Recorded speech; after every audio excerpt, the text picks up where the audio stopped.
আগামীতে ক্ষমতা যাবে ইসলাম, ক্ষমতা যাবে ইসলাম, কোনো সন্দেহ নাই। বাংলাদেশে ইসলামপন্থী দলগুলোর মধ্যে মতের ভিন্নতা, রাজনৈতিক দ্বন্দ্ব থাকলেও আগামী জাতীয় নির্বাচনে বিএনপির বিপরীতে শক্ত অবস্থান গড়ে তুলতে এক বাক্সে ভোট আনার স্লোগান তোলা হয়েছে।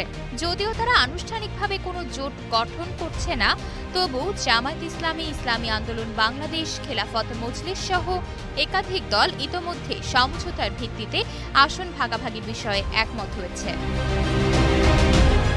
গণ অভ্যুত্থানের পর রাজনীতিতে লেগেছে পরিবর্তনের হাওয়া। 2 দশকেরও বেশি সময়ের বিএনপি জামায়াতের বন্ধন ছিন্ন হয়েছে।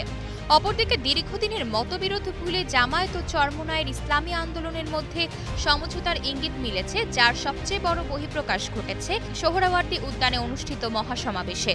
শেষ পর্যন্ত ইসলামপন্থীদের রাজনীতির মেরুকরণ কোথায় গিয়ে ঠেকবে, এই প্রশ্নে এসব দলের মধ্যেই চলছে নানা আলোচনা।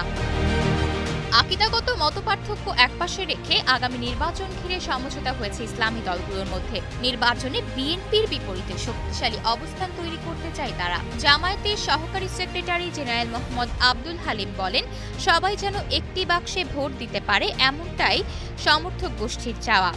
নেতাদের মধ্যেও ঐক্যের বিষয়ে ইতিবাচক অগ্রগতি রয়েছে। ইসলামী আন্দোলন বাংলাদেশের মুখপাত্র গাজী আতাউর রহমান বলেন, আওয়ামী লীগ অনেকটাই অপ্রাসঙ্গিক হয়ে পড়েছে, তাই তাদের মূল প্রতিদ্বন্দ্বী হবে বিএনপি। ইসলামী দলগুলোর অতীতে নির্বাচনের পরিসংখ্যান কিন্তু বেশি নয়।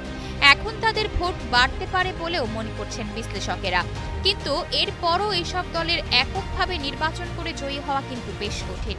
রাজনৈতিক বিশ্লেষকরা বলছেন, ভোট না থাকলেও ইসলামপন্থী দলগুলোর সঙ্গে থাকলে এরও একটা রাজনৈতিক প্রভাব রয়েছে।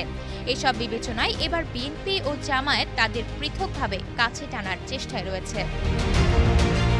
আশা অর্থী, নিউজ ডেস্ক, গ্লোবাল টেলিভিশন।